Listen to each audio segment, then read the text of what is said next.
And let me be very clear. Forget the politics of this. Forget the winning and losing.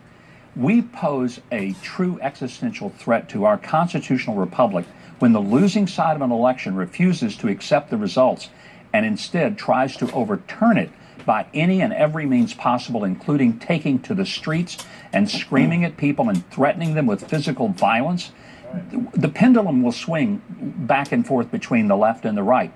But when the pendulum begins to become a wrecking ball and destroys the constitutional due process, then we're no longer just talking about winning and losing elections. We're talking about losing our country, our constitutional republic, and our way of life. And I don't mean to be melodramatic, but I'm serious. This is what this is about. Let's not forget it. And he did predict to start the segment that he would indeed pass today, but it really comes down to people we don't know how they're going to do. Flake, Murkowski, Collins, and Manchin. They have not played their hand. For Murkowski and Manchin, they want to go back and finish reading the report. They're not allowed to leave with it. They've got like an hour and a half to do so if they want to.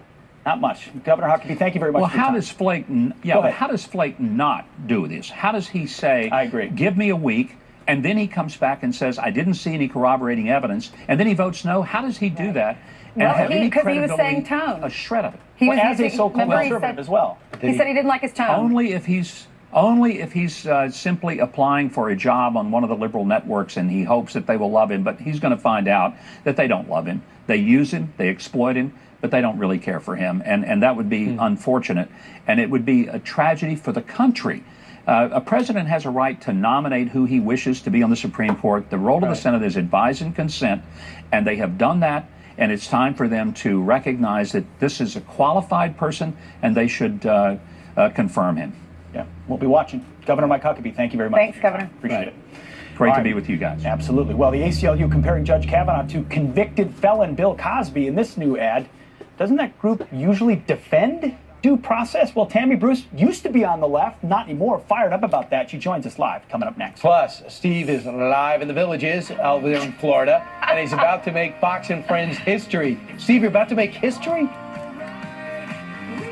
We're going to do something we've never done before. We've got a live camera, and we're about to go and make a breakfast for one of the viewers of Fox News Channel. We hear they're a super fan. We hope they're home.